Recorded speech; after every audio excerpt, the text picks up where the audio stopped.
and create your entire Kubernetes orchestration on your own, in your own servers and all this, without taking the help of cloud-based or cloud-hosted clusters. Okay. So if you are Sir, your doing with voice a is cloud, like breaking. my voice is breaking. Like, Oh, yes, okay, we were okay. like, Just 1 minute. I will like to. Is it breaking a lot? So I will do one thing. Just give me 1 minute.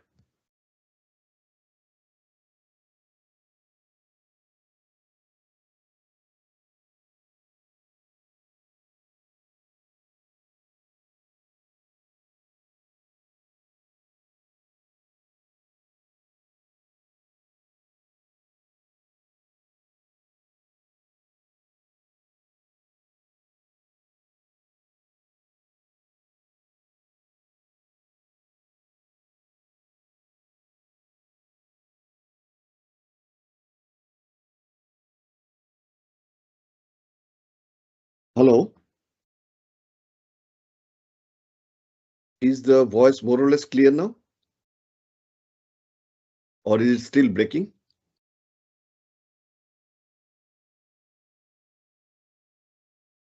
Hello. it's good now, sir. Is it better now? Better, sir. Okay. So the network is maybe network is a bit weaker. Sometimes it does, but I have a full-fledged router. Sometimes it still doesn't work that nice. So what we were discussing is that we are going to study Kubernetes. It is after we have deployed our application over into an infrastructure hosted with Kubernetes. So it can be the infrastructure can be hosted over cloud, can be AWS over EKS, Elastic Kubernetes Services, EKS, Elastic Kubernetes Services. So most of the Kubernetes services are provided from the cloud.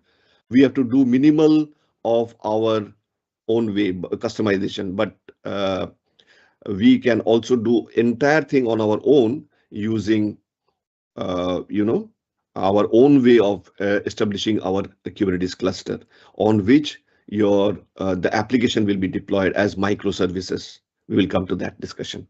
So it is in the operate phase or in the DevOps cycle of operate, the Kubernetes takes its place. Like Terraform, which will provision the architecture, the Ansible, which will manage the configuration management tool, and then Kubernetes will provide all the services necessary to maintain the health of the application, performance, and whatever. So, any questions before I move on? Sir, is it important to use all the tools? No. Very good question. It is not important to. So there is basically a thumb rule that in the entire all these phases, as we have discussed in our DevOps discussion earlier, out of all these phases, if you are conversant with one of the tools in each of the phases, you are done. So basically, we say how many? 1, 2, 3, 4, 5, 6, 7, 8. So basically monitoring, we can leave it for our operations team to handle, but because we generally DevOps guys are not involved into monitoring, but it is good that if you can at least know Nagios or Splunk or Datadog, any one of them will do. But one each from the rest of the 7 phases, if you know the tools, the DevOps tools, that will be the best. Okay, along with your knowledge on Linux So and what will be the minimum criteria to deploy Terraform or like Kubernetes? sorry, which one is? Can you come again? Like if we have a project what will be the minimum criteria? Like I need these many services and these many operations should be handled by Kubernetes. Like how do we choose? Like should we go for Kubernetes or not? Kubernetes is basically your service management mesh. Like it's a if you have a mission critical application and it is basically based on your microservices, okay, your application, there are hundreds of functions based on microservices, then it will be advisable to put them into Kubernetes because, and the Kubernetes will be hosted either on the cloud or on your server, on your on-premise or in your data center. It depends on your architectural preference by the architect, or it can be over the cloud. It depends on the company's policy. Now, if that is so, because you need to automate many things and that automate the deployment as well as maintenance of the application over, it will be preferred to use Kubernetes. So the architecture can be implemented through Terraform. The configuration can be managed through Ansible. Uh, the the application deployment can be based on Docker. The version control is managed by Git. Okay. Uh, the build is done through Maven or Ant or Gradle, whatever the build architecture is. It can be, if it is .NET application, it will be some other build tool. Okay, the testing tools can be automated through using JUnit or Selenium. And the most important part, this entire thing can be automated over a CI/CD pipeline that we have already discussed in the previous two sessions of this internship sessions. Okay, so one of the pipelines you need to know how to automate. So it can be Jenkins, it can be GitLab, it can be Azure DevOps. So the most preferred tool nowadays is Azure DevOps, coming from the house of Microsoft. Okay, Azure, Azure DevOps. So So what that is a about Git CS. actions, like GitHub actions? GitHub. You're asking about the GitHub, So GitHub action for CI/CD deployment. the actions of CI/CD pipeline. Yes, So sir. the GitHub gives the GitHub action to like deploy the CI/CD pipeline. Like you can deploy your workflow there. yes, yes, but those are all the discussions that we already had conducted earlier. Okay, how these are integration, how you will integrate Git over the pipeline, because Git is nothing but a version control tool where the developers will put on their code. Okay, there will be then all the code will be then there will be a trigger whenever somebody places something on the Git, like the developers places some changed code or new code. So the trigger, it will trigger the pipeline, and the pipeline will take it to the Sonar cubes for the quality check of the code. There are so many things we have discussed earlier. And after the Sonar cube has permitted that everything is okay, the code has to be built. If it is a Java application, it will be used Maven. Maven will be the build tool over the build server. So there will be a build environment where the pipeline will take the code over onto the build. So there will be a build. If it fails, it will go back to the development team because to check something which is not properly so on the code. So again, the developer will correct the code and put that over the Git. Again, the trigger will be fired, and again it will go over the pipeline into the build phase. It will be built with the build tools. If the build passes, it will go to the testing for the SIT. Okay, using JUnit or Selenium or XUnit. So many other testing tools are there. After the testing is 100% through, it will be released. So the release pipeline will come into picture.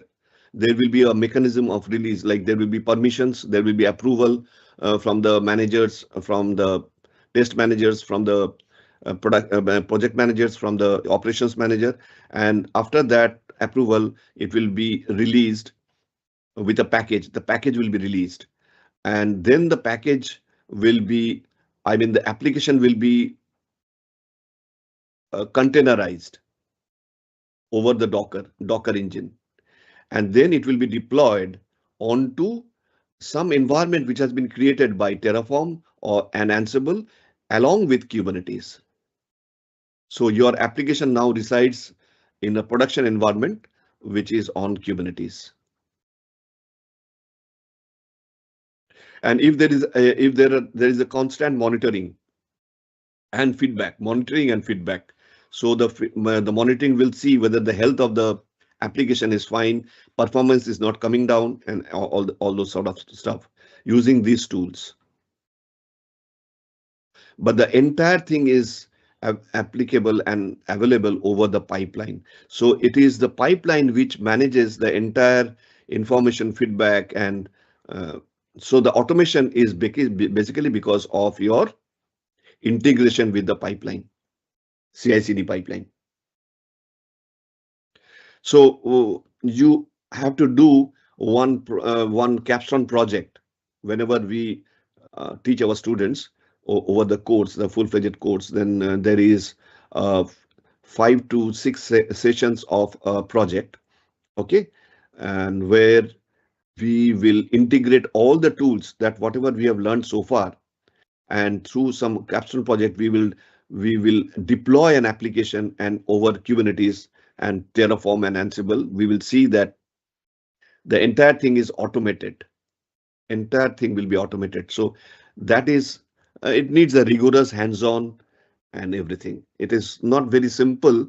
I mean, it is not over a fortnight that you can learn all the tools and can conduct a capstone project, or you can be involved into a project.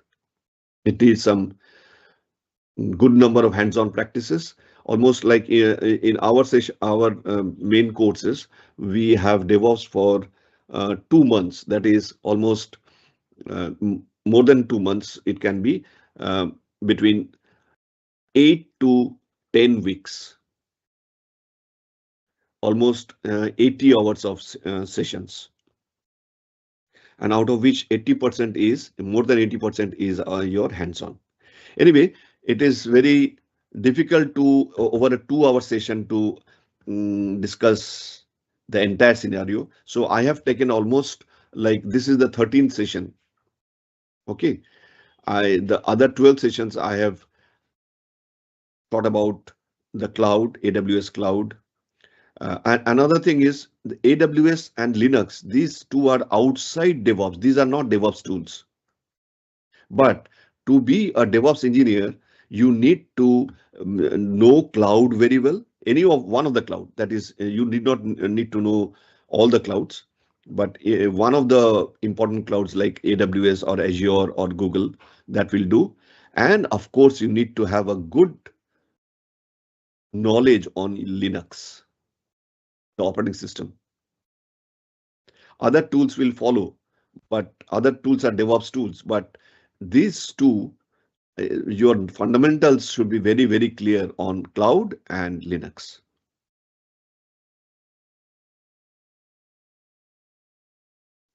So the DevOps journey basically is starting from the fundamentals of DevOps course. So all the tools that you need, at least 7 to 8 tools that we learn from each one of the phases, from each phase, one tool. Then we go for advanced DevOps and SRE. Okay. So SRE is a very, I mean, it's coming up, not only coming up, it is already there for the last 4 or 5 years now. So system reliability engineering, okay, which also will include the Kubernetes course. So basically, we have combined the advanced DevOps with the fundamentals of the DevOps in our course. Not, of course, we are not in doing the SRE. SRE is basically your, there are 3 tools. There are 3 important tools. The search, Logstash, and Kibana. So these 3 constitute your, basically this is a tool for the operations team. They will monitor the logs, because see, once you have deployed it on the production, the next important phase is to monitor 24/7 the running of the application. And it is very difficult for operations guy who are not technically that good to always keep on monitoring the logs, because logs are the place where you get what is happening in the background. But so there are SRE tools that can be easily mastered by the operations guy, and they can help monitor the entire system, what is going wrong where, and immediately there is a Kibana dashboard graphical interface to see what is happening, because you are dealing with hundreds and hundreds of microservices deployed over Kubernetes. Okay, so anytime any particular pod or a container can go down, can be overloaded, can be performing very badly. So how do you know that? You need some advanced tools called SRE. Now, once you have more or less, I do not advocate you need to know SRE, because that is mostly for the operations guy who are in the operations team. But as a DevOps guy, you need to know fundamentals of all the tools, I mean between 7 to 8 tools. And of course, you need to know Kubernetes. If you know this too, then you can graduate, because you are the person who is good in DevOps. So you have created assets, resources using DevOps tools. And then thereafter comes the next stage, which is DevSecOps. That means you have to secure your assets. So basically the cyber security. But if you try to jump directly into DevSecOps, learning DevSecOps or cybersecurity, it doesn't help, because you are lagging on the knowledge of these parts. So most of the companies who have implemented DevOps have gone for DevSecOps. Okay, you will not find any company which is directly doing cybersecurity DevSecOps without having implemented DevOps in their own organization. It is like they are intrinsic. I'm not going to this, but this is the demand according to the top 5 skills in demand. First of all, it is the Linux. As I told you, your knowledge on operating system is a must. Then comes Docker, and then comes any shell scripting. That means let's say Bash. Okay, that is, if you know Linux, you might be knowing shell scripting. So whatever code that you write over the pipeline to make the pipeline automated, to integrate, everything is based on the shell. So shell is a very important part. Next comes Kubernetes.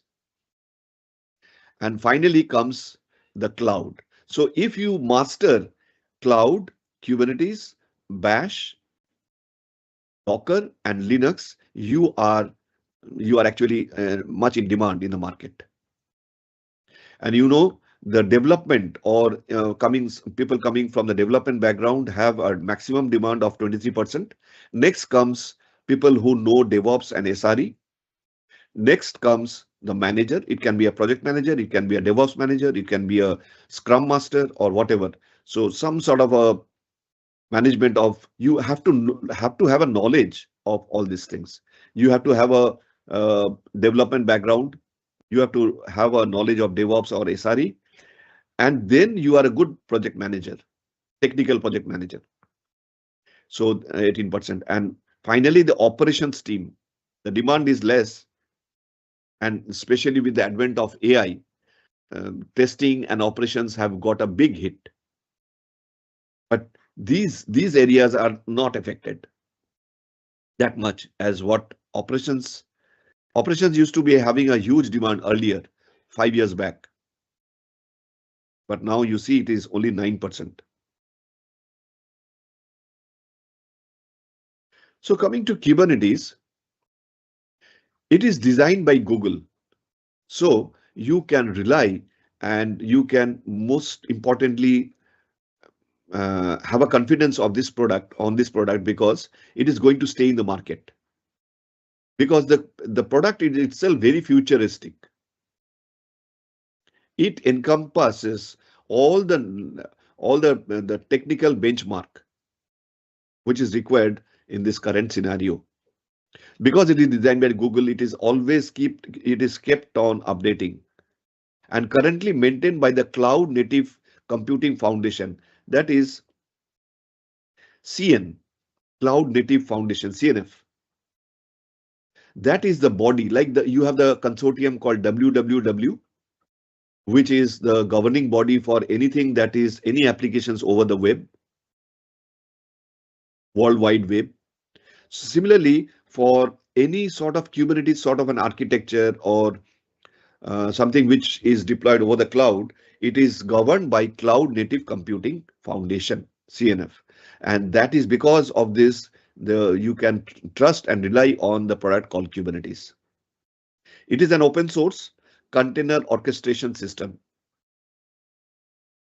Container, what is container? It is basically Docker based, all the applications which are containerized. And how do you orchestrate? Because when there are hundreds of musicians in an orchestra, will it be easier to synchronize? No. So you need someone, the maestro, who conducts the entire orchestra, who is standing in the middle, okay, with a stick on his hand, and he waves his hands and do all the notations and everything, so that all the musicians in that orchestra who playing various different musical instruments, they are all in harmony with the music. Not a single string is struck not in harmony, not in synchronization.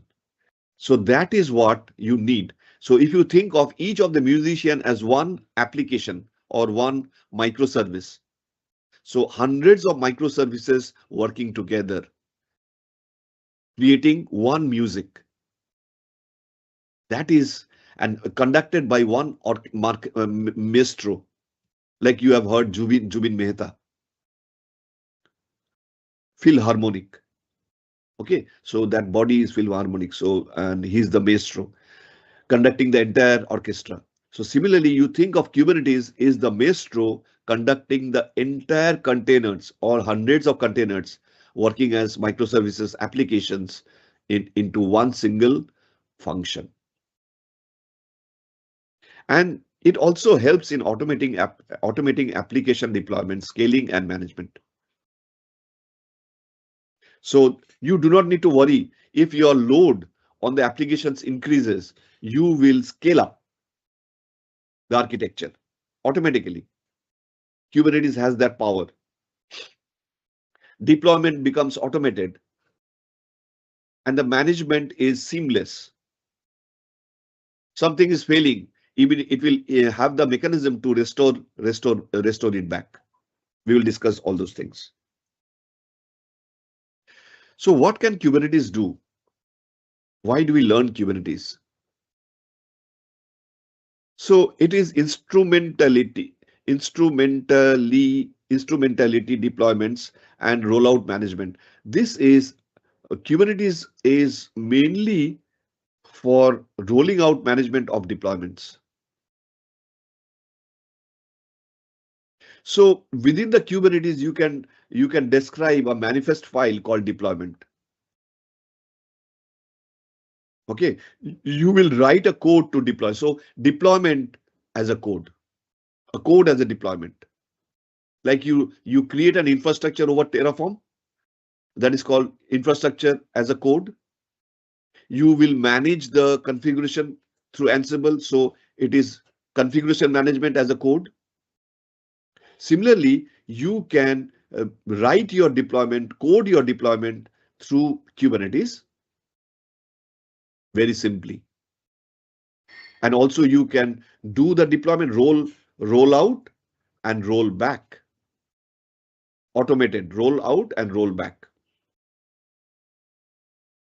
So basically this is Kubernetes is used on these two functions, very important functions, because today's customers do not want any downtime of their system. So you need to have a blue-green deployment or canary deployment. Okay, because today's customers cannot tolerate downtime. Can you think of Amazon or Microsoft coming down for 1 hour or for a day? Billions and millions of dollars will be lost for their business. So nobody wants to deploy a new version or a upgrade by making a downtime of the system. It has to be, your system must be up and running, whereas you deploy parallelly without any So we knowledge had of a the users. Cloudflare outage Sorry. recently. I'm saying we had a Cloudflare outage recently. Yes. So can you think of Amazon.com or the Amazon.in, so which is a e-commerce platform of Amazon, like the Flipkart going down for say 1 hour. There will be a huge outage and huge hue and cry, because many customers are stuck. They were doing some important transaction or some buying, some operations were going on with the purchasing. Okay, you were putting in some money to purchase something, suddenly entire thing got stuck or down. So can spell doom. Millions and millions of dollars will be lost within a span of, say, uh, even if it is 1 hour downtime. So therefore, I need to upgrade my features. I need to have include new features into my system, but without making my system down, or rather, our users should not. Millions and millions of users are logged on at that point of time when you want to upgrade something. I will not disturb a single user, so they should not find any outage. Okay, whereas at the same time I'm doing a deployment at the same time. That is possible because I have a Kubernetes implementation. I can implement a blue-green deployment. We have discussed that these canary deployment, blue-green deployment, flagship deployments, okay, on-off deployments. All this we have discussed earlier in other internship sessions. Resource bin packing. So you declare that for this particular resources to be run, what are the resource requirement whenever I will use any deployment, or whenever I will configure something which is required for configuration of a pod. Pod means a container. So I will declare how much CPU and memory will be required. So this can be automatically defined through Kubernetes. Inbuilt service discovery and auto scaling. See, the main issue of a big system is, and the system is not we have a concept of that the system is concentrated in one place. No, that was a monolithic application, as a client server application. No, we are not into client server application anymore. We are onto clouds and heterogeneous clouds. The clouds can have a mix of on-premise data centers as well as a mix of clouds, and the clouds can vary. You can have more than one cloud into your operations. Like you can have AWS Cloud as well as Azure Cloud. You are extracting some best features of some AWS Cloud, and also at the same time you are taking the best features of the Azure Cloud. So best of both the worlds. So it's a complex system. You are not, there is no sort of monopoly of a particular platform over the other. You have to have a heterogeneous system, because one system cannot deliver all the goods. You have to hire other systems which has the best features. So you combine all the best features from different systems. So in that, it becomes when the system becomes very complex. Now, and it is almost distributed all over the world. Now your application is not concentrated in one place, like not in only one server. It is distributed over 500 servers all over the world, like Amazon. Application like Amazon. Amazon is getting used by billions and billions of customers all over, spread all over the world at the same time. So do you think that it is only catered by only one server in one place? No. It is spread over the cloud, and the cloud is spread over all over the world. So in this complex environment, if you want to search for a particular service, for a particular application, over thousands of applications spread all over the world, it is a difficult proposition. Who will come to your rescue? It is Kubernetes with its services. It will expose your containers. We will see later on that how you wade through the entire mesh, the jungle of services, and go to your particular endpoint. So managing the endpoint. So I say this is the cloud, and it is, say, in one region. There can be hundreds of other regions, so many other regions, several regions, and your application is distributed. Your application is microservices in one region. Then there is microservices in another region. They are all the same application, but distributed in microservices. So these are called containers. Or I will use a new term called pods, which is more Kubernetes aligned to Kubernetes, pods. Within pods, the containers are there. And within container, what is there? And can anybody tell me? So if this is the pod is the outer layer. This is the container. What is inside the container? So this is pod. This is what? This is the container. So what is this? Can anybody tell me what is inside the container? Which is running?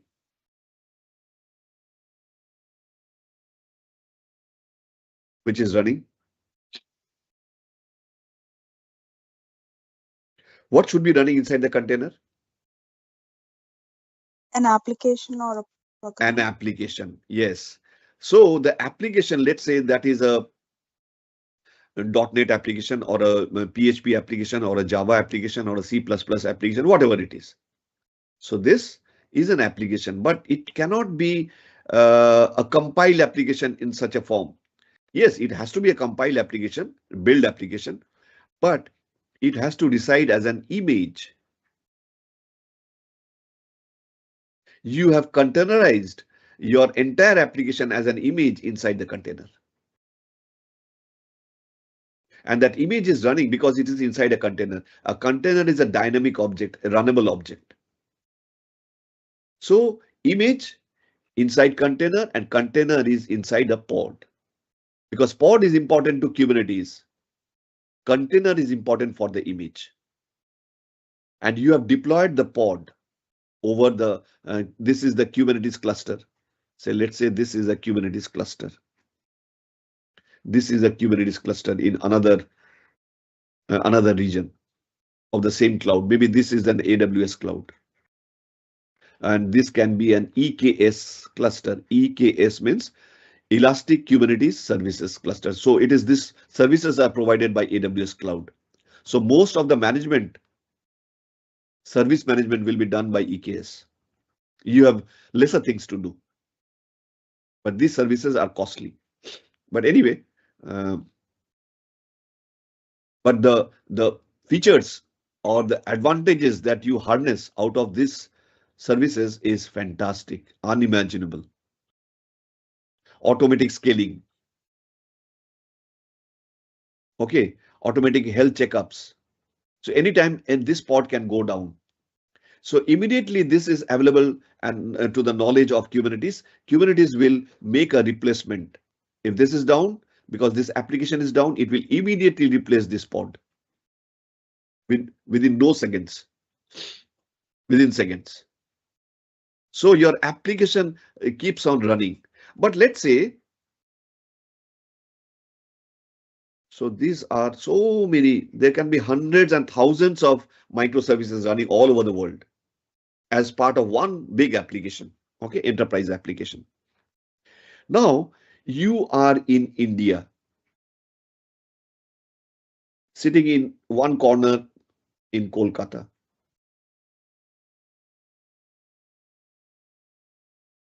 And within Kolkata, you are sitting somewhere in a very remote area of Kolkata. Doesn't matter. And let's say this is US, this is Japan, this is Australia, and maybe there is another sort of data center or cloud implementation over Africa.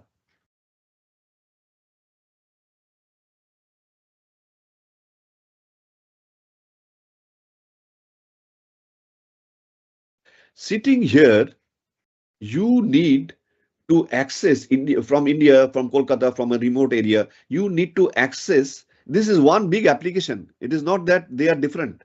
They are different pods running as microservices, but they are giving the same sort of application for every other user. Now, for India, maybe Japan is nearer.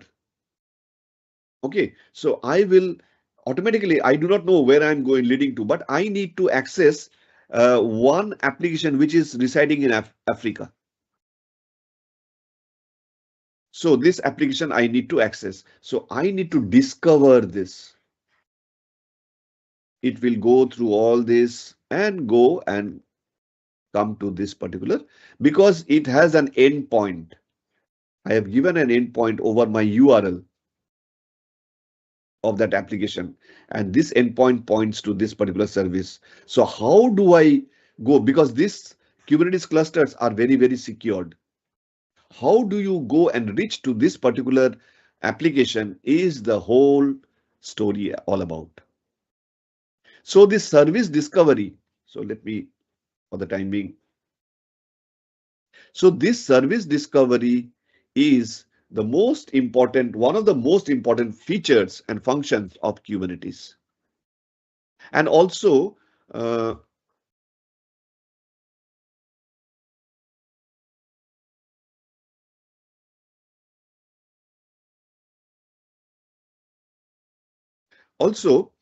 when you auto scaling, so you have been accessing, and today there are 10,000 users, tomorrow there can be 1 million users. So as your application is stretched, okay, you need more and more resources to be able to cater to, today it was 10,000, tomorrow it will become 1 million users. So you have to expand your resources. But will you keep on monitoring and managing and this thing? Is it not automatic? Yes, it should be automatic, because I cannot, by human means, it is most difficult to manage my resources as and when it is on demand. It has to be on demand. Whenever there is a demand of some more extra CPU or vertical scaling or horizontal scalings, that those scaling issues needs to be handled by the system, not by you. However expert you might be as an operations guy or someone who is monitoring the system, you will fail at, there is a point of exhaustion. You cannot monitor thousands and thousands of applications running all over the world, however big your team might be. So there should be some mechanism, automatic things, that if I need some resources at that point of in the midnight, I need some scaling up, that will be managed by Kubernetes services, auto scaling services. I had to do only the configuration that for this Kubernetes cluster, this configuration will like this. It can go up to this much of GB of memory for particularly for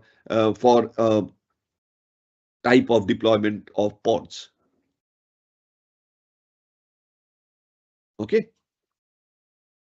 So all these things will be managed by Kubernetes. Kubernetes will mechanically expose your containers to the web or alternative containers within the cluster. It will mechanically load and balance the traffic. So there is a load balancing capability of the Kubernetes architecture. It will load balance the traffic across matching containers. Kubernetes supports service discovery via atmospheric variables and DNS. Out of the box, you will conjointly stack together CPU-based autoscaling for containers and inflated resource utilization. So whenever there will be a resource crunch, you do not need to worry because you have configured your cluster in such a way that it will be automatically either it is CPU-based or memory-based autoscaling will happen automatically. It can cater to heterogeneous clusters. Kubernetes can run in any place. You will build your Kubernetes cluster for a combination of virtual machines running on the cloud, on-premise, as I told you, or blank metal, bare metal, you can say, in your data center. So it can be a combination of cloud, on-premise, or bare metal in your data center. You just have to give the composition. That's all in the configuration.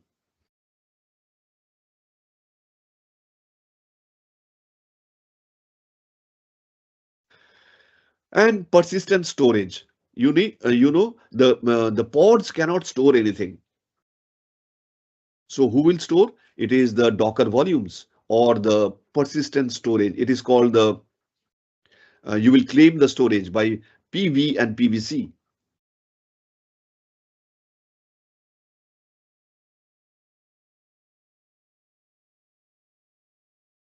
You store it through PV. PV is persistent. These are all features. Persistent volume. And then you claim it by persistent volume claim. These are the two features, very important features of storage in Kubernetes. And that can be persistent in anywhere in the cloud.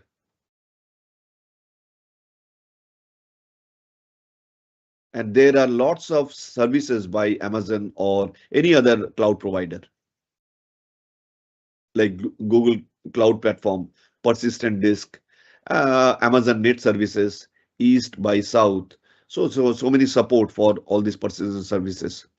Or you can use the Kubernetes core native storage services called PV and PVC.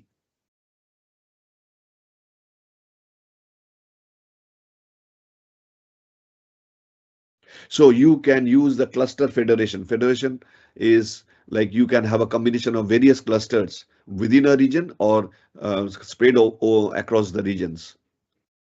Okay, and that is supported by Kubernetes. High convenience options are there. That's why Kubernetes is becoming is already so popular and used by almost all the organizations who have implemented DevOps and CI/CD pipelines and have a lot of microservices applications to be on Kubernetes. So Kubernetes has 7 use cases. Why the industry has adopted Kubernetes?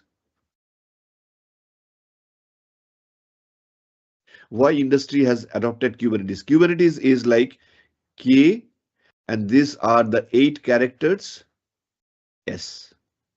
So Kubernetes is also called K8S. K and S and 1, 2, 3, 4, 5, 6, 7, 8. K8S in short. 7 use cases.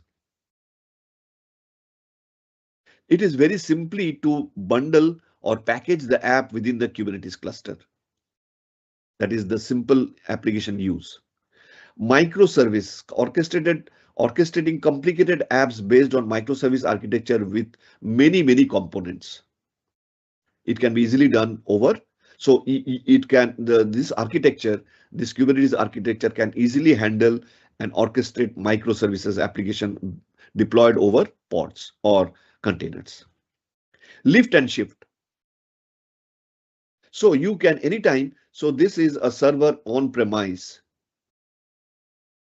You can lift and shift it over the cloud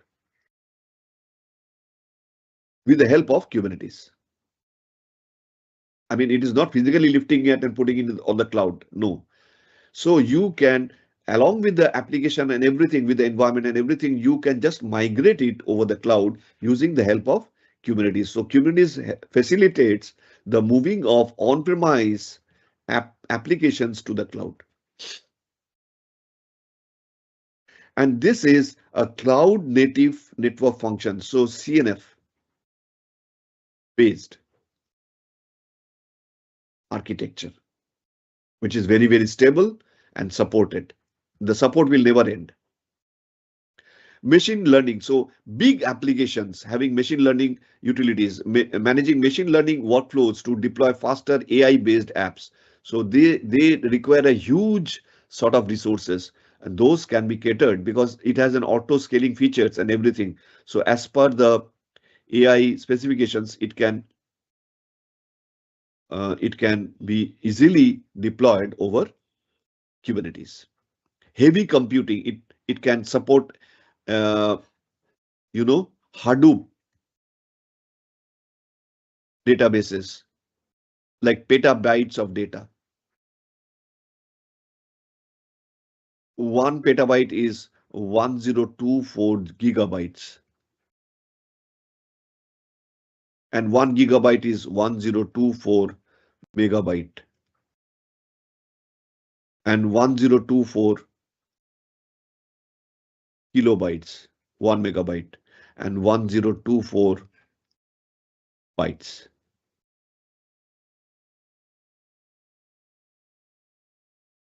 So you can think of the huge, it is, sorry, 1024 gigabyte is 1 terabyte. So petabyte is 1024 terabytes. You can imagine how big these petabytes are, and it can process hundreds of petabytes in one go. So because it is based on Kubernetes, it can auto scale and everything, enable computing heavy tasks. And it can be integrated over CI/CD pipelines easily.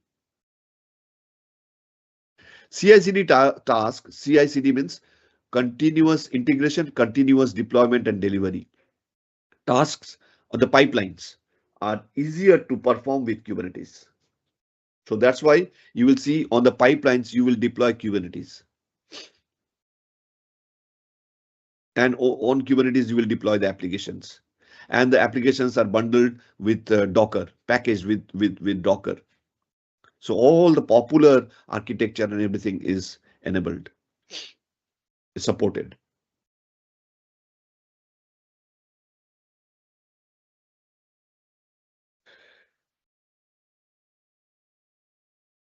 So the role of Kubernetes, because now the movement of application has been from monolithic means one layer application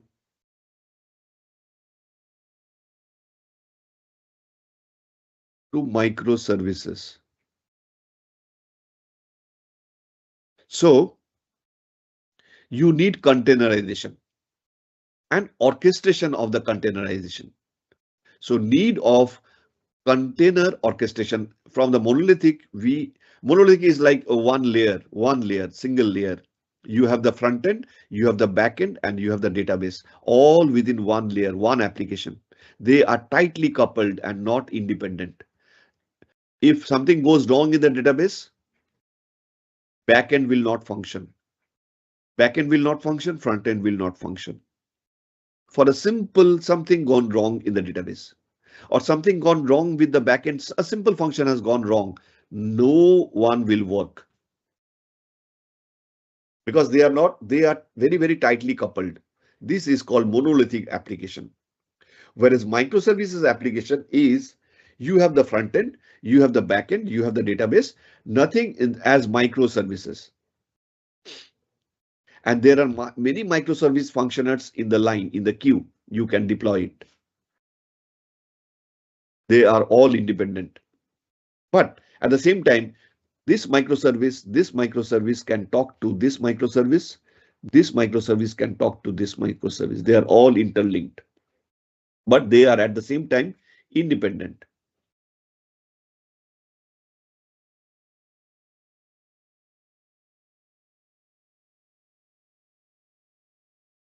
Okay, so you see, they can talk to each other, but at the same time, if this is down, this will still continue to run. If this is down, backend is down, this is going to run, this is going to run. Okay, so because they are independent microservices, they are not dependent on each other. But yes, when everyone is running fine, they will talk to each other and do the functions together.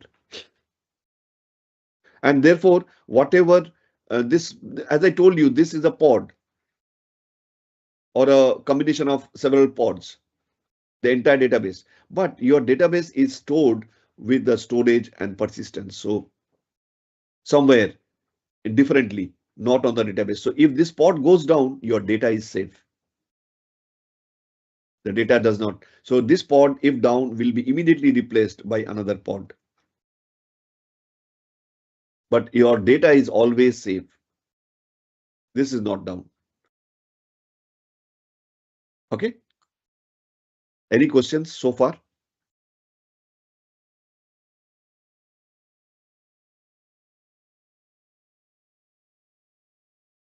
No questions? Are there any people? Are there still any people? At least one? Let me check.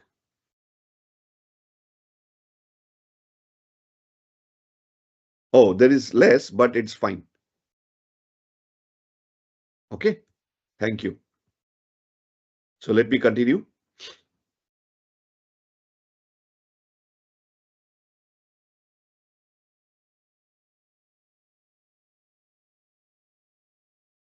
So we continue with the role of Kubernetes. You understand the need for a container orchestration tool. So the need is for a Kubernetes tool. This container orchestration is nothing but a integrated software called Kubernetes. From monolithic to microservices, increased use of containers, because we nowadays use containers because we use microservices. Mostly all applications are converted from monolithic to microservices. So we are not into a client server architecture anymore. We have a lot of other dimensions to this. Yeah, maybe the underlying architecture is client server, but actually the server is, the client can be on the cloud, the server can be on a different cloud, and the database can be on a different cloud. So many layers to this basic architecture, because we are using easily deployable microservices as containers. We do not have to port the application like earlier when you used monolithic applications. You have to port, you have to create the same sort of environment like you had done in your own server. No need. You just lift and shift, as we have seen. Okay, you pick up a pod and put it, because the environment itself within held within the container. As I was discussing in the Docker discussion, we have discussed how the environment is inbuilt. The environment that supports your application to run is inbuilt within the container. So I do not have to manufacture an environment separately for porting this application. No need. I will just pick it up and put it into any place, any server, any cloud.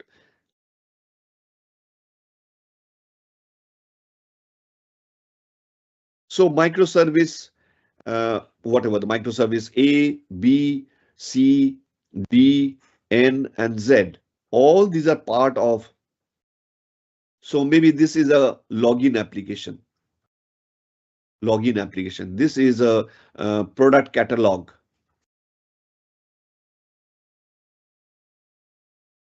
They are part of the same application. One big application, let's say e-commerce application. E-commerce. And don't think that they are in one server or in one cloud server.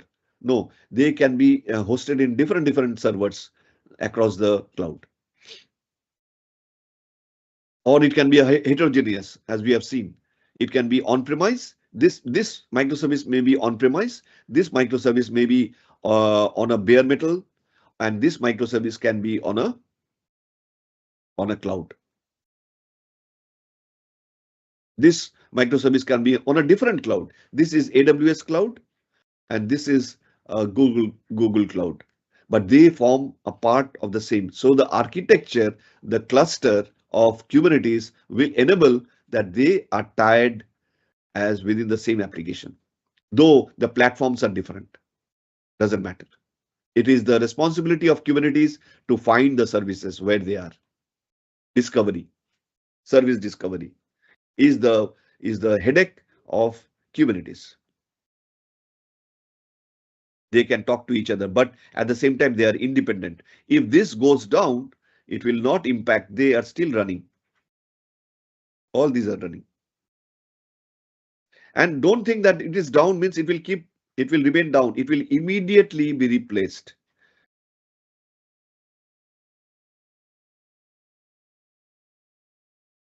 It will be immediately replaced by another one, another pod or another container.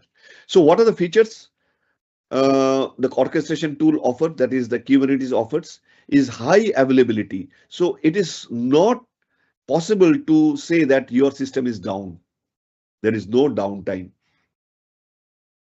because all your applications will be available 24/7 and 365 days if you consider the service to be running for 1 year. Scalability or high performance. So whenever your performance is getting down because of lack of resources, so it will be automatically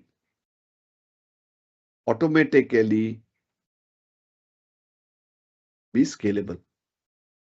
And that feature is provided by the services from Kubernetes. Disaster recovery, backup and restore. So if something has gone wrong, very bad, network failure, something has gone wrong, there is a mechanism to recover it from the disaster. There is always backup. The backup goes on in the background, always. This is the RAID application, redundancy. So something is always sleeping. And whenever the main system, the master fails, the slave will take up. So there is always a backup, and there can always be a restore.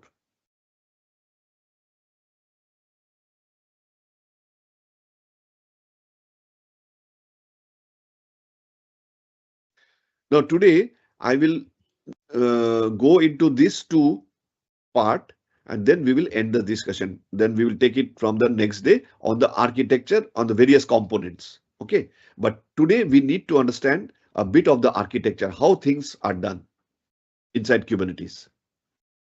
Is that fine? Any questions before that?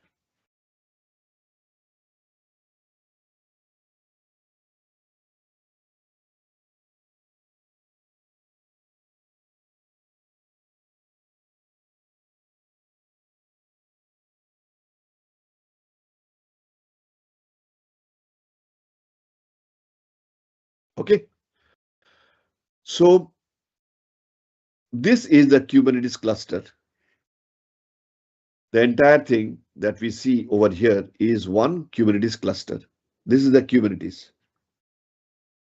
This is the logo of Kubernetes. It is like a handle, the steering of a ship. Why it is steering of the ship? Because this steers all the containers loaded on the ship. So this is a ship.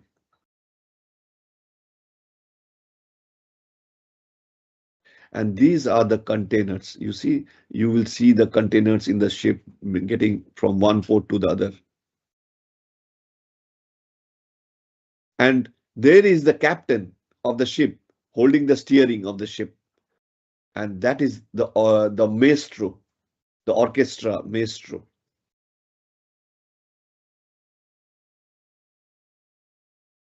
And these are the containers. These are the applications that you are microservices that inside the containers, the images, which is getting carried by the ship. So this is the logo, a very appropriate logo. So this is the Kubernetes cluster. There are two planes. One is the control plane, the master node, and the data plane, the worker nodes. This is called the master, and this is the slave,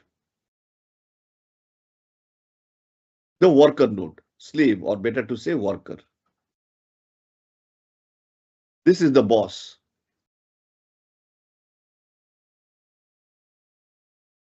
Okay, so this is one server, worker node 1. This is one server, and this is another server. Both are working in a cluster managed by the master node. So these two worker nodes, there can be, if there are two worker nodes, so it is like this. Master, this is the master, and this is the worker node 1, worker node 2. There can be, and a thumb rule is one good master node can handle 40 worker nodes in a Kubernetes cluster. The thumb rule, the TR says that you should not, if the number of worker nodes goes above 40, you must consider a second master. Anything going above 40, because you have to also think of the performance factor for this master, which can handle, even if it's a big cluster, you should segregate out. You make multiple masters because one master should not handle more than 40 worker nodes. Is it clear? So this master has few components. I will describe these components. And the worker nodes, which is reporting back to the master, will have these components. Now, coming to this part, HCD, this is called the key value store. It is sort of a database.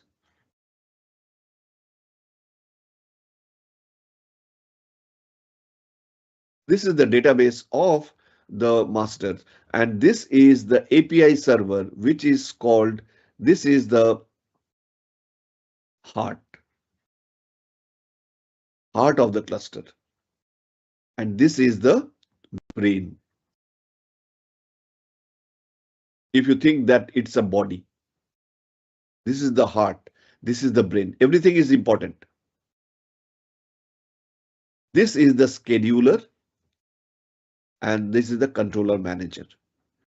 So basically the controller manager will be like this in front of your the master node, and everything going out from this master node and everything coming inside this master node from outside is through the controller manager.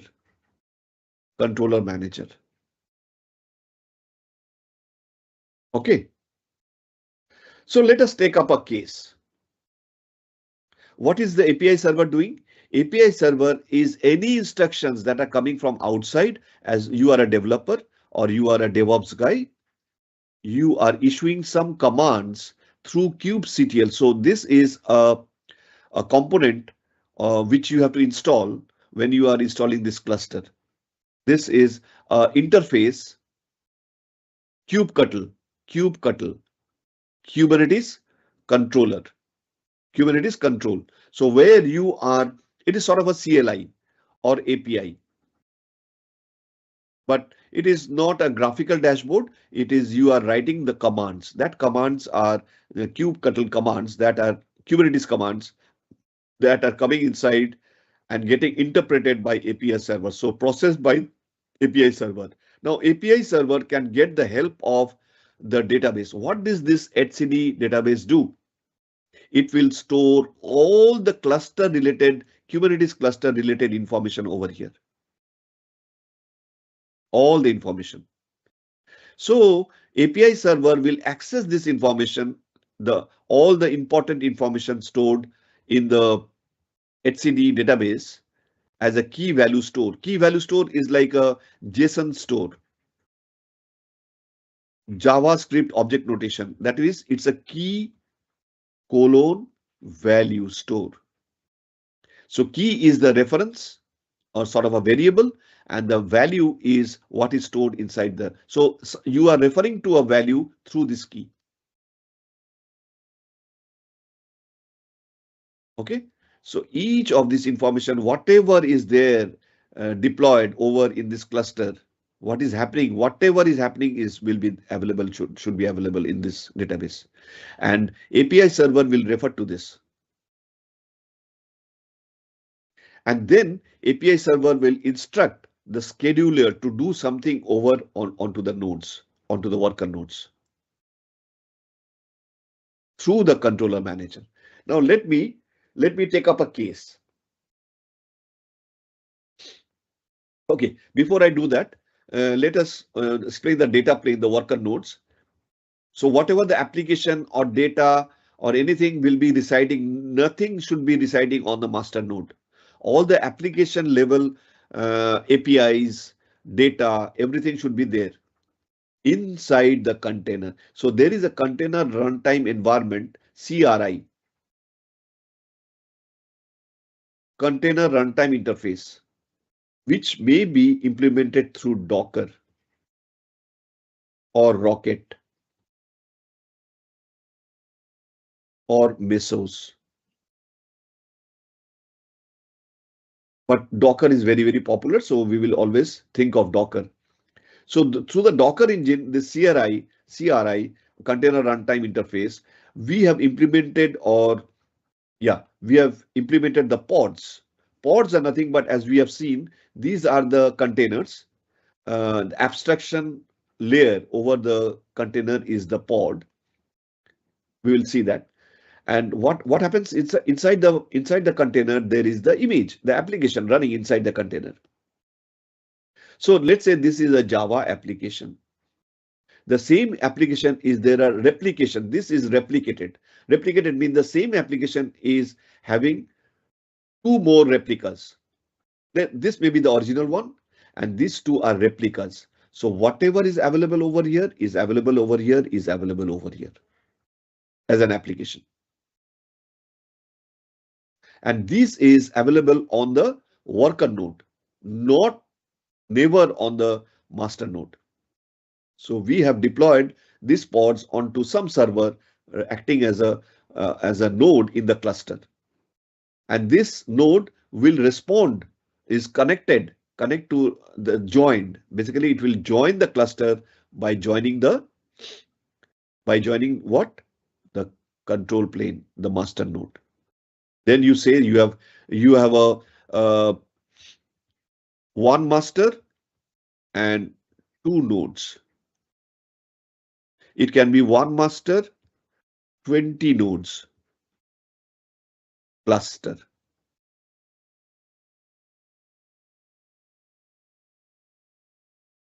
So each of these nodes is joined to the master. It is one way. Node will be joining the master, not the other way. This is not correct. A master should not join the node. A node will join the master. Clear? To make it a cluster. So if there are 100 nodes, 100 nodes will join the master.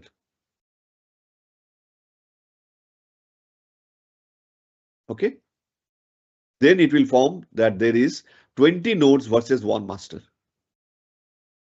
So similarly, in this worker node 1 and worker node 2 is joined to this, have joined this cluster by joining the master node.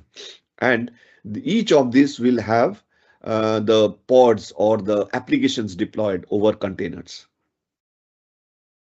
Now, this is kubelet. Kubelet is the manager. Kubelet is the Kubernetes cluster, one of the components of Kubernetes, but on the worker node side is the manager. These are Kubernetes objects. So these are manifest files.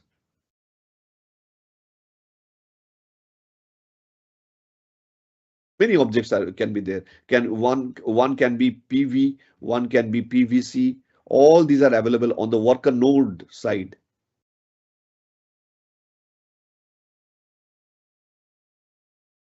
Config file, secret file. So all this deployment file, all these will reside on the worker node side. But managed over the control plane. What is kubeproxy? Kubeproxy is another manager, but this is the network manager. Network manager. This is another component of Kubernetes on the worker node. So kubelet is basically a pod manager. Pod manager. What does that mean? That means whatever is the state of the health of the pod and the management, he's the manager. This kubelet is the manager of all the pods or the containers running within the worker node. Anything happening to them will be first reported and managed by kubelet. Similar is the setup over here. This is one node, worker node. This is the kubelet, the manager of the pods. This is the kubeproxy. Kubeproxy is managing all the network related items, network related events. Can you see the arrows are pointing to the kubeproxy? So somebody, the end user will interact over the worker node through the kubeproxy, the network element of the Kubernetes cluster. Okay. Kubeproxy will communicate with the kubelet. Okay. Let's say I have a Java application running over in 3 replicas of or pods, 3 pods or 3 replicas implemented through some deployment or whatever that manifest file, some manifest file that has created these pods and running allocated resources and running in worker node 1 and worker node 2. Suddenly what happened is that this pod has gone down. It can happen. It's a system can go wrong. So this pod has gone down. Well, how will this be managed? Can anyone tell me? Who will first interact and understand that something has gone wrong? Who is the person? Will that information be automatically readily available to this control plane? No, it cannot. There should be some mechanism of how it will be communicated. So who is the first person to know that something has gone wrong over this pod? Kubelet. Kubelet. Yeah, kubelet. Sorry. Yeah. Yes, kubelet. Because kubelet is the pod manager. It is always keeping a vigilant. It is very much vigilant. It is monitoring what is happening over the health of the pods deployed over in this worker node. So kubelet will get the first-hand information that pod will be having some label. That is during the deployment of this pod, those things will be written in the manifest file of deployment. Okay, so it knows that this particular label has gone down. So this pod has gone down, or this pod is not responsive. It is not behaving correctly. It is performance is down. Something has gone wrong, not up to the level. So this information is understood by kubelet. Kubelet will pass, or rather take the help of kubeproxy, because this is the network manager. So kubeproxy will let this information go to where it will be passed on to the controller manager. This one, this component. Of hello. Hello, any question? Yes. No, sir. No question. Okay. So the kubeproxy will take that information, what the kubelet wants to convey to the control manager or the master node is to be conveyed through the kubeproxy. Kubeproxy will take that information, put it onto the controller manager. Controller manager will put that first. It will be processed by API server. So the API server knows that, okay, one of the pods in server worker node 1 has gone wrong. That is the information that has been conveyed to me.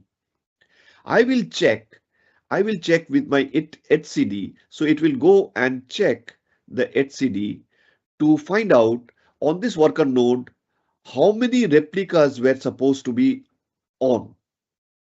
So it will find that information that on that server or on that node, there are supposed to be 3 replicas running at the same time, up and running. So the information came that there is only 2 is running correctly, and this particular level, this particular endpoint or this particular pod has gone down. So what is the message conveyed? There are 2 pods running, 1 pod is down. 2 pod is running. This information has come. It will recheck with the etcd and finds that it was supposed to be 3 up. For this application, for this type of label, for this deployment, I know that etcd has the information that it should be 3. So what is missing? 1. So what will it do? It will ask. It will go to ask the scheduler to say that please help node 1 kubelet to recover 1 pod.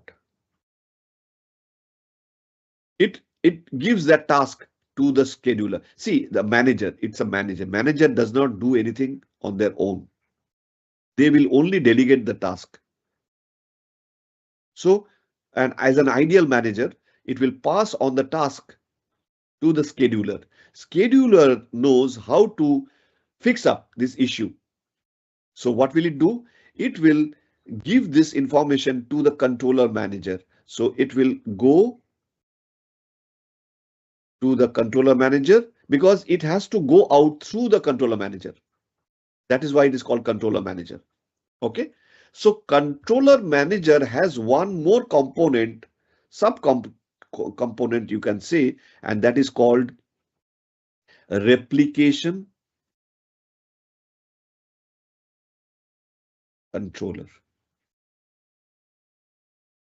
So this is also a manager. Everyone is a manager. Okay. Scheduler will take the help of controller manager and say that I have a replication issue. So it was supposed to be 3 up and running, whereas now currently on that particular node, there are only for this level, there are only 2 pods which are running fine. 1 pod is down. So please help me get that 1 pod up and running. So that information goes to the controller manager, because it is something related to replication, right? Because the controller manager has another sort of subsets of other managers. We will see that. But let's say one component is, this is a sub manager or assistant manager, you can say. who is reporting to the controller manager. This is the boss of this replication controller. Okay, so this has a capacity. This particular manager or this particular worker knows how to get the things corrected. So this information from the scheduler will pass on to the controller manager. Controller manager will pass on to a specific person called replication controller, who will now contact whom? Can anybody tell me? Because it has to reach this particular pod. What will it do? See, this is proxy. all on the master server, on the master node. These are components on the master node. It has to come to the worker node, that specific worker node, which has that problem, not on this worker node. All this information is available because HCD has all this information. It has been passed on to the scheduler manager. Scheduler manager has passed on to the controller manager. Controller manager has passed it on to the replication controller. So replication controller will contact the kube proxy,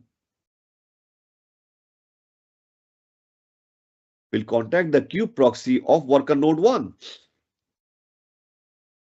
And the kube proxy will take that, whatever the replication controller unit, for doing something specific work, and contact kube proxy will now in turn contact kubelet. Kubelet will let the replication controller work on this node, on this pod, and the pod will be replaced by another pod. That is the function of scheduler. Through the replication controller, the scheduler has scheduled one more pod because this is dead. So this is down. It will make another pod with the same application, replica of the same application, because it is following the manifest file called deployment.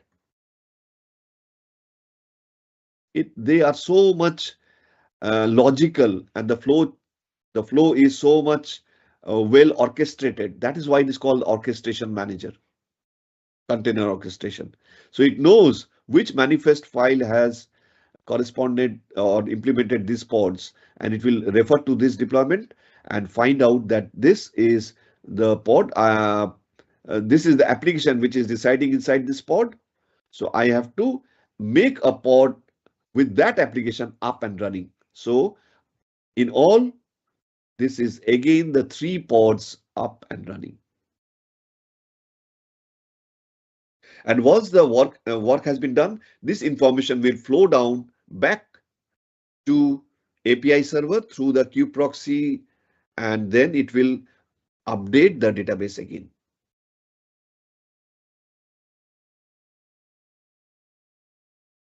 It is a complex route, and this is happening within fraction of seconds. Not even minutes. Fraction of seconds it takes. How much expert it is, how much synchronized they are. And this is not the case of only one or a single application. There are hundreds of such applications running over the various worker nodes. And within no time, anything that is happening over the health of the pods will be immediately managed and rectified. And so when I issue a command to check the health of the pod, of the number of pods that are running, I will see that the three pods are still running. Yes, the pod name has changed because this is a new pod with a new name. The earlier pod has gone down, but with the same application running. So think of a user who was using this pod. So there's a traffic who was using this or accessing this pod. The pod got down. So the traffic was diverted. This all happening parallelly. The traffic was diverted to the other good pods, either this or this, without the knowledge of the user. Okay. And in the meantime, it has rectified this pod or made the other available pod. Again, the traffic will shift back. The traffic shifts back to this spot.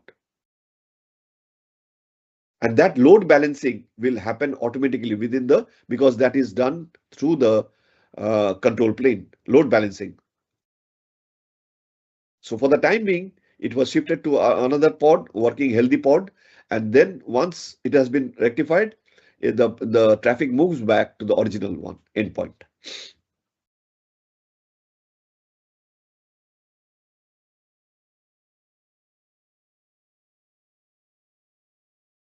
Is that more or less clear?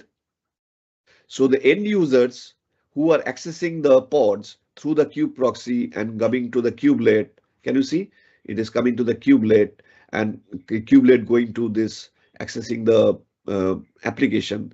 So the end users were doing it. Something has happened in the meantime, but the users are unaffected. We have no issues with the user. User is transparent. The user does not know what has happened in the meantime. Any question?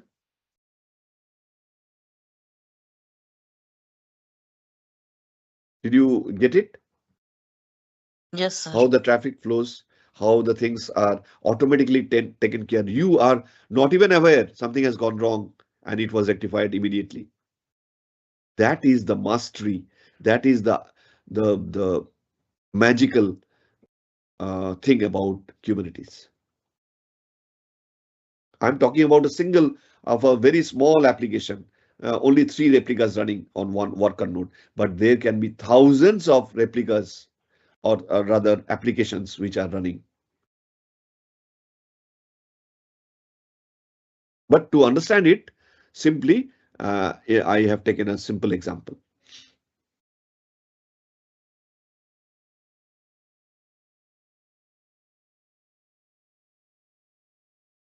So I will, as I told you, this will be the last slide for today. So you can see, one more thing. I have not discussed about Cloud Controller Manager. There is a Controller Manager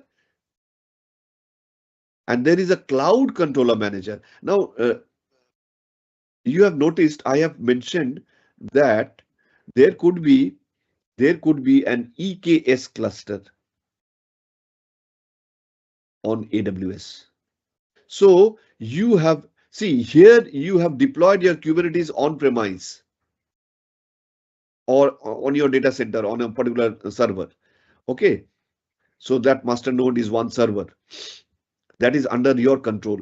But suppose you have, your company has decided that we are going to implement AWS Cloud EKS, Elastic Kubernetes Service. So that means what you are doing, you are deploying this cluster not on premise, but over the cloud on a service called EKS. This is costly software or costly service provided by AWS. Similarly, for Azure, if you are using Azure Cloud, you have AKS. AKS means Azure Kubernetes Services. These are called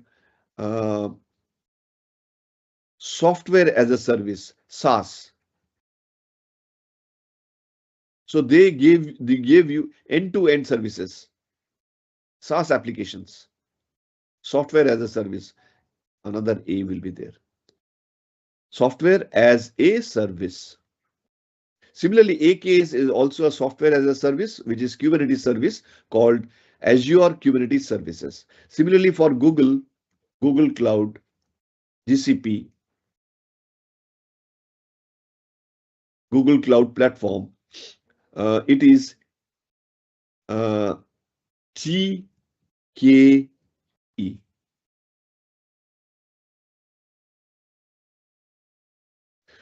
Google Kubernetes Enterprise, which is also again a SaaS. They are having the similar, but EKS and EKS particularly has a lot of Kubernetes services. So you are going to implement EKS over the cloud, AWS Cloud, and then to interact with your master node, you have to have so automatically there will be a Cloud Controller Manager implemented. along with the controller manager. So this controller manager is definitely something which will I will monitor or control the traffic between the worker nodes and the master node. And of course, controller manager has all sub managers. Like one of the managers is replication manager, replication controller, sorry. So cloud controller, so if you want to get into your Kubernetes cluster from using the EKS, you will use an interface. So cloud provider API. So anytime you want to take the services of EKS, you go through Cloud Controller Manager. The API server will interact with the Cloud Controller Manager, get the EKS services into the cluster and work accordingly. The rest, the same. So additional is you have taken SaaS services of EKS or SaaS services of AKS. And what is the interface? Interface is Cloud Controller Manager. Another component. So it is grayed out. Generally, if you are not using this, you do not need this. But if you are using EKS or AKS or GKE, you will need a Cloud Control Manager. So whenever you implement this EKS or AKS or GKE, the Cloud Controller Manager component will be automatically installed into your master node of the cluster. Clear? Any doubts? The rest of the flow will remain the same. So only whenever you give a kubectl command to get EKS services to do some customized services, some specialized services on the Kubernetes, the sophisticated services are there, very, very sophisticated services. And graphically available. So sometimes you do not have that much of CLI commands, which can get you all those services. So you can use the EKS or AKS or GKE. Fantastic services are there. That's why it is costly, priced, costly. But you are working under a big organization. So these organizations will have enough because they have large applications. So it will be better to go for EKS or AKS or GKE. So the enterprise or your organization, which is a medium sized or a big sized company, they will go always for EKS. Yes, they will rely on you, but aided with the software services that are enabled within EKS. Are you getting me? Otherwise, if you are doing all on your own, there are very good Kubernetes certified engineers, architects, Kubernetes certified architects. You have to pass all these exams. Okay, so to qualify as an architect. So a company can have a very 16 years experience. So there I may not need this EKS. So the company can save a lot of money by hiring one person who is a certified engineer with a lot of experience. So therefore, I can have the same sort of services, but through this person who can avail me all these services, but by doing all those configurations on its own. Otherwise, if you are not having that much of expertise in your organization, you can go for implementing this. Clear?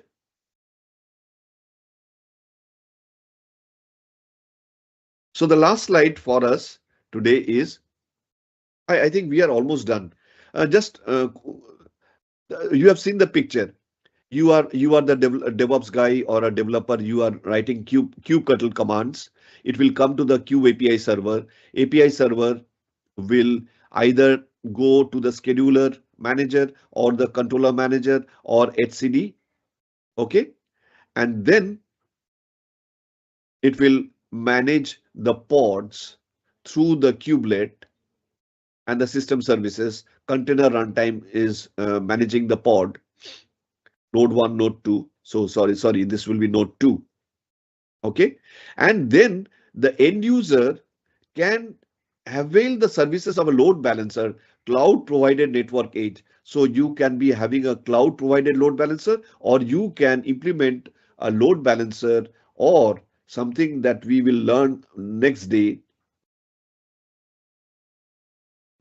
called, which is also which can act as a load balancer, is Ingress Controller,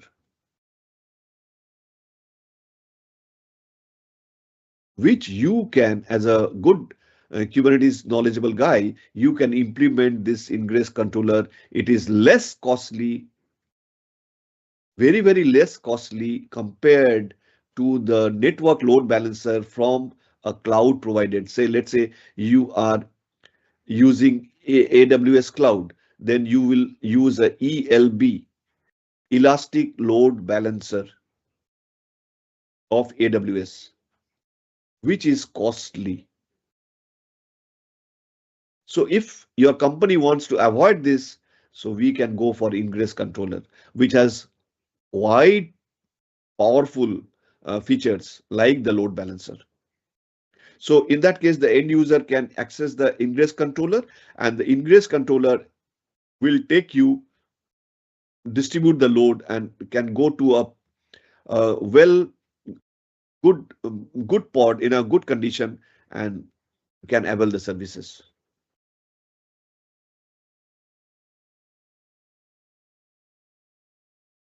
Similarly, if there is a cloud provider, that means EKS, okay, some services that you have implemented over the Elastic Kubernetes service, then you can use the Cloud Controller Manager to get these services inside your control plane. Okay, but again, through your Kube API server, everything will be done through. So this is the most important part of your master node. Without anything cannot happen without the permission, like it is the president of the country.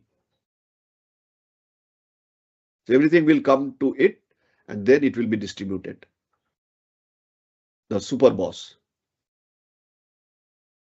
So today I will end the discussion over here. It is already time. I hope you got something, not all. Of course, it is not possible.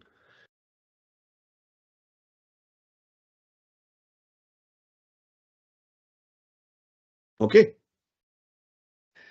I will stop the recording.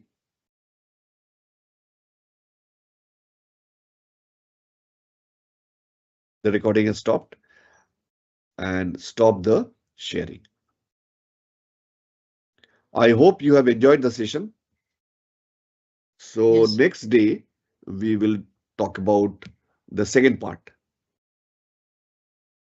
and conclude the whatever little knowledge that can be imparted on Kubernetes. Very good. Thank you, Shravani. So bye for today. We will meet again on next weekend. Thank you, sir. Thank you. Thank you. Thank you, sir. Yes, thank you.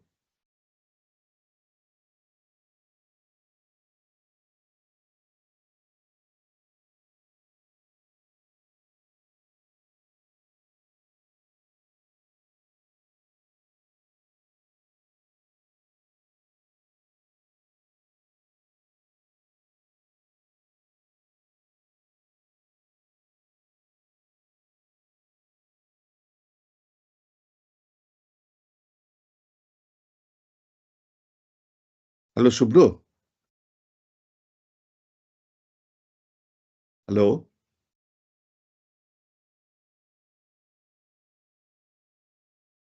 Shubhro, acho?